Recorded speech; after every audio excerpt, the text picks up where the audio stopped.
Pro Tempore, Chairperson ng Senate Blue Ribbon Committee, Chairperson ng Senate Committee on Accounts. Kaya kausapin na po natin Senator Panfilo Lacson joining us this morning. Senator Ping, magandang umaga po. Peter Atrica sa programang Balita Patan. Yeah, Peter, Rica, magandang umaga sa atin lahat. Good morning, Senator. Natutuwa po kami na makakausap ka po namin ngayong araw na ito. No? Dami pong nangyayari eh. Hindi natin alam saan natitingin. Apo. Can you hear us, Senator? Yeah, I can hear you loud and clear. All right. Senator Ping, meron pong mga nangyayari ngayon na kaguluhan sa gitnang silangan, pero dito muna tayo sa gulo natin because we should love our own gulo. Yung etong ex-marine bagman na ngayon usap-usapan. Nakikita po ba ninyo dito yung angulo na baka hausyaw ito at gusto lang talagang mag-create ng confusion and havoc? Yeah, habang nag-uusap tayo ngayon, sinasagawa pa rin namin patuloy ginagawa yung pag-fact check, kasi mahirap yung tatawag tayo ng pagdinig. Pagkatapos mayroong lacking in believability yung mga sinasabi. So, una, kasi pag nakatanggap ako ng information, even in my previous life, ang tinitingnan ko muna yung credibility, reliability ng first yung source ng information sa nanggagaling. At pangalawa, yung information itself. Yes. Okay, 805. Nak, who's cooking? Dad, last time home, I cook. Marunong ka pala magluto. Oo naman, kaya relax. Paano naipon yun? O paano nakuha, saan nakuha? That's another issue to discuss. Opo. Yun lang logistical nightmare para i-unload. Kasi siyempre manggagaling sa bangko ito O manggagaling kung sino man yung nagdala. Contractor man o kung sino man. Mag-unload,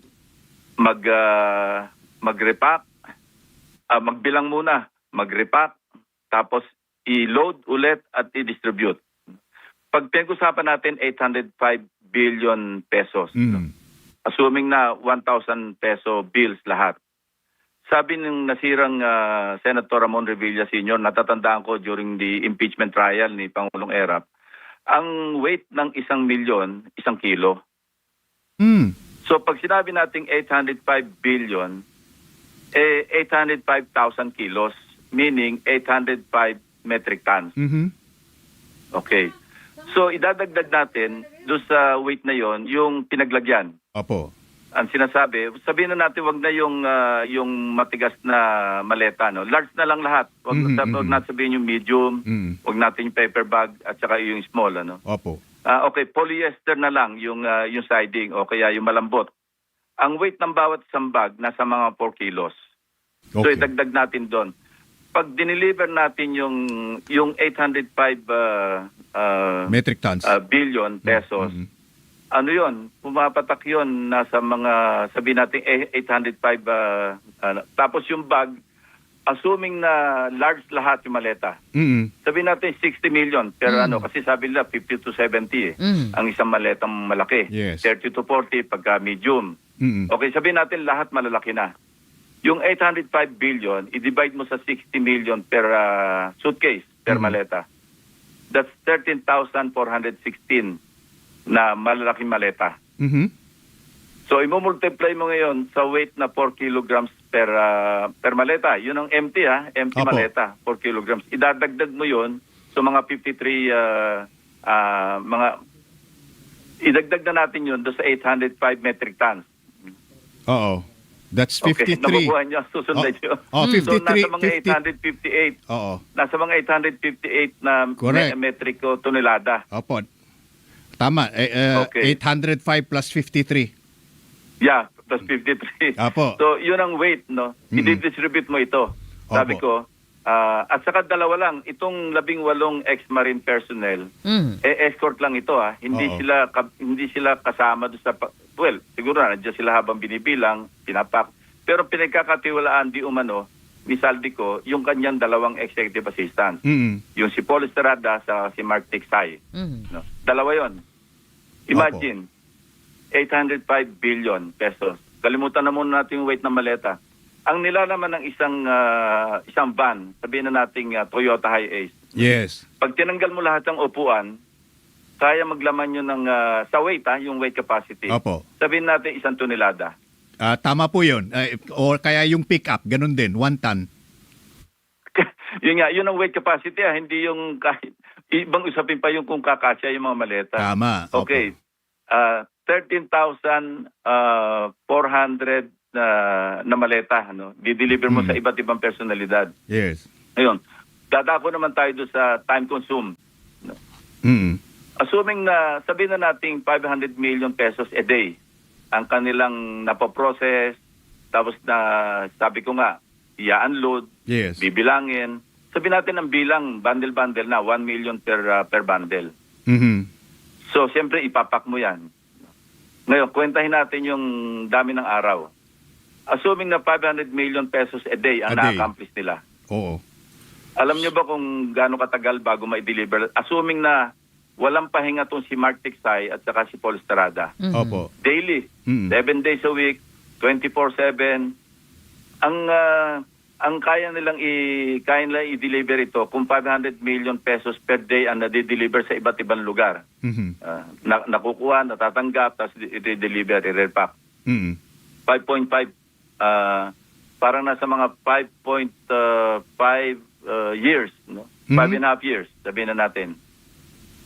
O di hanggang ngayon nagde-deliver sila kung nagsimula sila ng 2023. Now, Aha. si Saldico, na-elect siya na chairman ng Appropriations Committee July 2022. Yung pagkapanalo ni President Bongbong kasi naging speaker si Speaker Romualdez. Nag-resign siya January 2025. Mhm. Okay, assume na lang natin na meron siyang unlimited at saka full access do sa 805 billion. Mhm. Sabi ko nga, that's another matter, ano? Kasi ang 805 billion, ang assumption natin dito, ito yung para sa mga proyekto, di ba, na na-implement. Okay, assume na natin ang ghost, lahat yon. Yung 805 billion pesos worth of ghost projects na. Mhm. Wag na yung merong kasi ang idadagdag natin doon nasa mga 8 to 10%. Kasi hindi sila, maski ghost yan, hindi sila makakaiwas sa liquidating instruments, meaning yung VAT. Oo. Siyempre, kukuha yung contractor ng maski paano yung profit niya. Mhm. Maski ghost, di ba? Mhm. Kasi kailangan mo may contractor eh. Okay, dadagdagan mo ngayon ng sabihin nating 9% o 10% para round figure. Mhm. So yung 805, dadagdagan mo pa yun ng 10%, so 80 billion. Oo. So, Dadagdag mo yun. yeah. Kasi hindi naman pwedeng 805, nagmula sa bula eh. mhm. May pinanggalingan yun eh. Ang pinanggalingan nun, papatungan mo pa ng mga 8 to 10%. Sabi ko nga, para mas madali magkwenta, dadagdagan mo pa yun ng 85 80 billion. Mhm.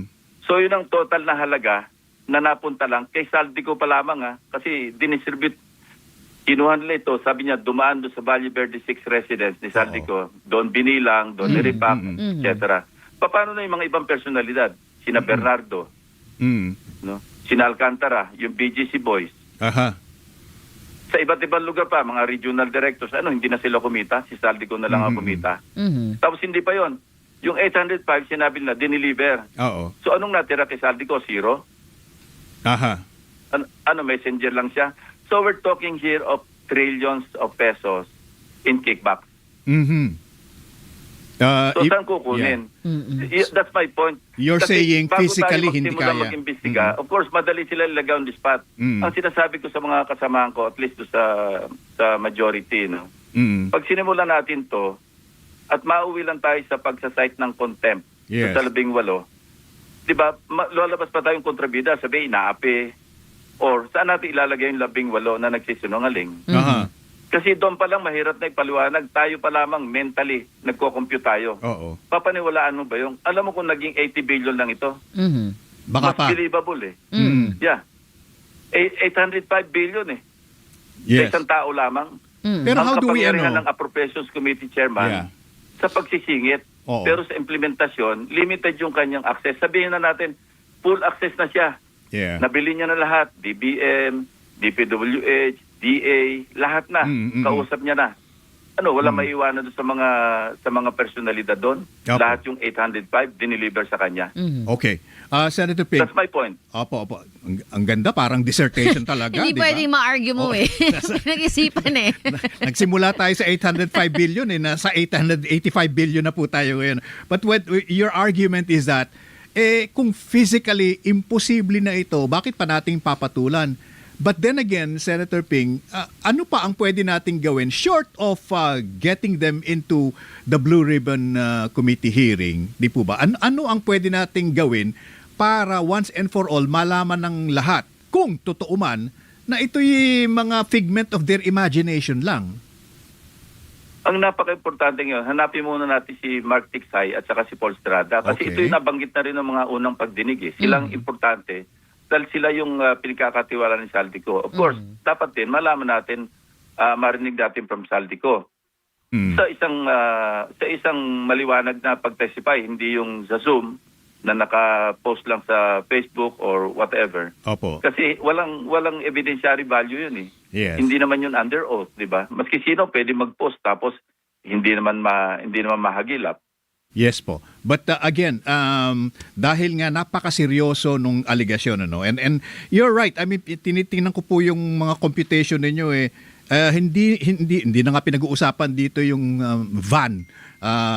Baka 40-foot container van na po ang kailangan dito, when you said 500 million a day lang ang pwedeng i-process. But ito po yung question ng lahat Kung ang lakas-lakas ng loob nito at nakilala naman po yung mga nagtutulak o kumbaga mga ninong nitong mga bagman di umano na ito. What can we do? Hindi ba sila yung pwedeng ipatawag muna, or where else can we go to find out the truth, at least para bago sila maimbitahan dapat i-acquit muna nila yung sarili nila? Kalimutan natin yung mga personalities involved. Ang sinasabi ko lang yung content ng kanilang salaysay. Yes. Doon pa lang tayo Opo. Yung credibility ng source, sa ngayon, kasi sumulat ako sa Armed Forces, sa Philippine Navy, saka sa Philippine Marines. Opo.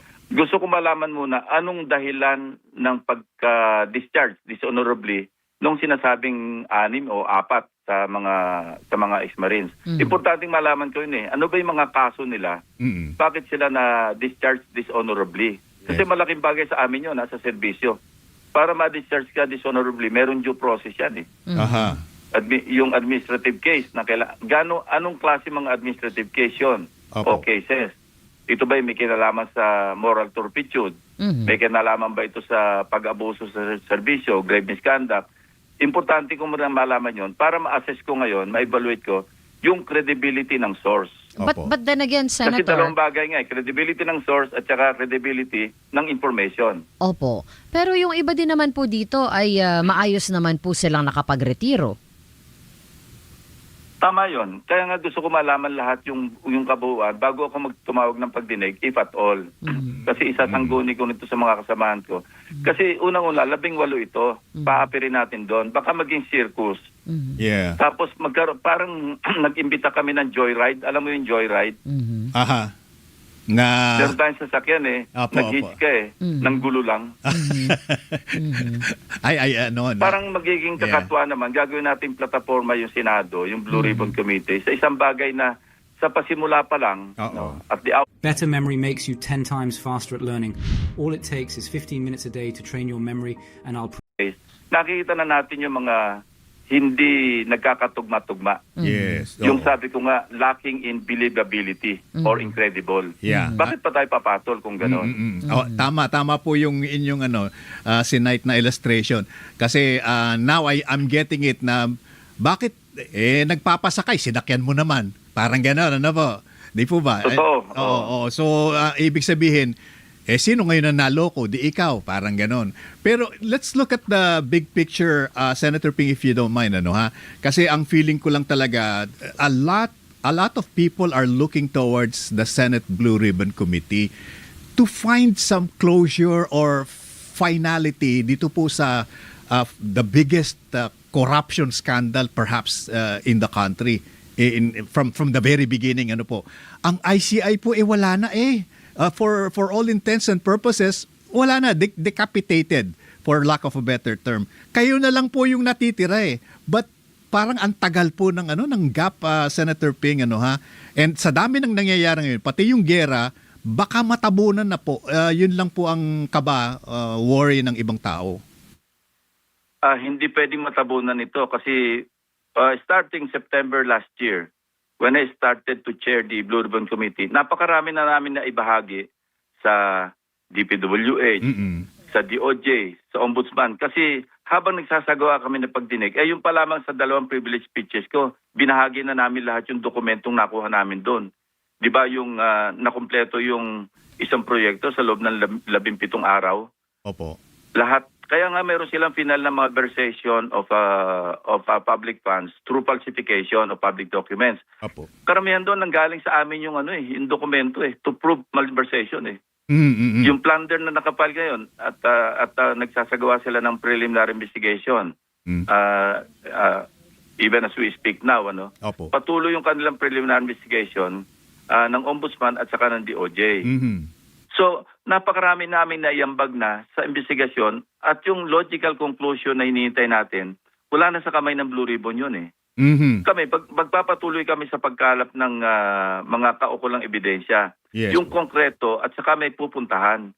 Hindi naman lahat ng information na papasok sa amin, papatulan namin. Kasi kung hindi, magkakawindang-windang yung investigation Opo. Ngayon nga pangalang 3 linggo na mahigit, pang-4 na linggo na ito na yata na ni-route ko yung partial committee report. Nando na yung mismong gist ng investigation.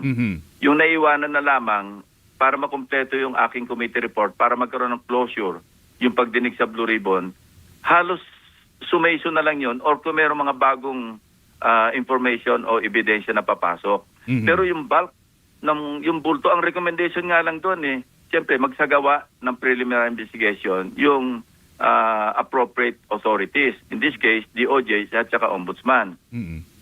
Hindi naman kami parang korte o parang Ombudsman o DOJ na kami mismo magpapile ng information. Hindi pwede yun Opo. Kami, inquiry in aid of legislation and investigation. Doon kami nagsasagawa ng rekomendasyon doon sa portion doon sa aspeto ng investigation.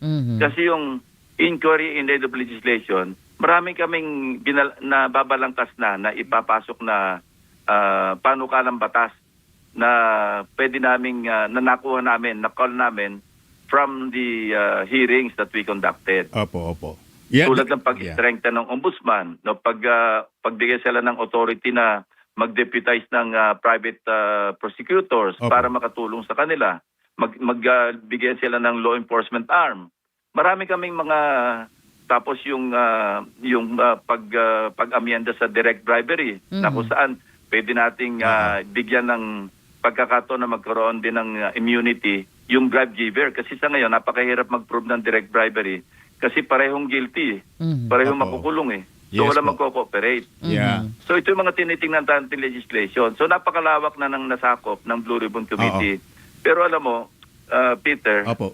Rica, tanggap ko naman yon na pag merong hindi nakakagusto sa'yo, hine-hate ka, wala ka na magagawa dun Part of the process. ka. Maski ano pang tama ang nasa isip mo na tama yung ginawa mo, hindi maiwasan. Yes. Yung haters will be haters. They will always hate you. Opo. Haters gonna hate, sabi nga nila I think wala namang pong kaduda-duda, Senator Ping. The Senate Blue Ribbon Committee has done a lot, really. Yes. But it's precisely because of that na umaasa ang mga tao na somewhere along the way, merong finish line ito. Opo. At yung finish line na yun is not subject to negotiation. Ayan. Senator Ping. Not subject to any negotiation. Ako, non-negotiable sa akin. Ako, ang panuntunan ko sa buhay, maski nung law enforcement pa ako, I assert on major issues. Yes. Pagka mga minor issues, hindi naman pwedeng napaka-rigid mo, di ba? Somehow, you can be pliant, you can be flexible. Pero minor issue, hindi yung apektado na yung baseline principle mo na tinatawag o baseline principle ko. Ganun ang panuntunan ko Opo. Pag may non-negotiable, pagdating na sa corruption, teka muna, non-negotiable lang kasi kaba ng bayan yan Ako naman, siguro naman, hindi na rin matatawaran yun, i-contribute ko. Kung ilang daang bilyon na rin yung na-save ko sa national budget simula na naging senador ako. Definitely. Kaya kayo nga po yung talagang inaasahan ngayon. Oo, sige whether, po. whether that's fortunate or unfortunate, kayo po yun. Kayo nasa timon. So Alam mo, tatandaan ko tuloy yung aking unang-unang privilege speech tungkol sa pork barrel, March 2003. Yeah.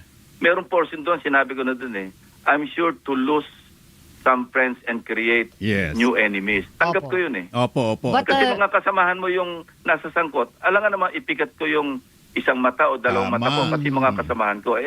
Sa ngayon, alam mo, medyo malungkot di isipin. Merong mangilan-ngilan, hindi na ako kinakausap Naku po.